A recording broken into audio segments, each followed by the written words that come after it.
So வணக்கம் மக்கள், இன்றைக்கி என் பையனுக்கு பார்த்தீங்கன்னா creamy curd rice, potato fry, அதுக்கப்புறம் பிரேக் வந்து ஆப்பிள் கொடுத்துருந்தோம். ஸோ சாயந்தரமாக வெளியில் போயிருந்தோம். ஸோ போகிற வழியிலே வந்து எங்கேயாவது ஸ்நாக்ஸ் மாதிரி சாப்பிட்லான்னு சொல்லிட்டு இந்த ஸ்டீம் மிட்டாய் தான் போயிருந்தோம். இது நான் ஆல்ரெடி போயிருந்தேன். ஸோ அதோட மினி ஷார்ட்ஸ் வந்து நான் போட்டிருப்பேன். ஸோ அதனால் ஃபுல்லாக வந்து நாங்கள் உள்ளே போய் ஷார்ட்ஸ் எடுக்கல. நாங்கள் என்னென்ன வந்து திங்ஸ் ஆர்டர் பண்ணியிருந்தோமோ அது மட்டும் தான் வந்து நான் ஃபோட்டோகிராஃப் மாதிரி எடுத்திருந்தேன். அதை வந்து நான் இது கூட அட்டாச் பண்ணுறேன்.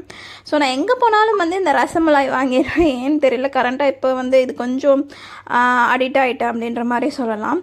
அதுக்கப்புறம் பார்த்திங்கன்னா இந்த கொரியன் சீஸ் பன், இது வந்து சீஸ் லவர்ஸ்க்கு எல்லாமே வந்து செம்ம சூப்பராக இருக்கும். ஸோ அங்கே போகிறவங்க கண்டிப்பாக வந்து ட்ரை பண்ணி பாருங்கள். அந்த கார்லிக் ஃப்ளேவரோட அந்த சீஸியாக வந்து செம்ம சூப்பராக இருந்துச்சு. அதே மாதிரி இங்கே எல்லாமே வந்து ஒரு ஸ்வீட் டெக்ஸ்டரோடு தான் இருக்கும். ஸோ காரசாரமாக சாப்பிட்றவங்களுக்கு இங்கே வந்து அந்தளவுக்கு டிஷ்ஷஸ் இல்லை பெருசாக அப்படின்ற மாதிரி தான் சொல்லலாம். So last but not least அப்படின்ற மாதிரி நம்ம chola puri all time favourite. So இதோட டே வந்து வைண்ட் அப் பண்ணியாச்சு. Thank you all.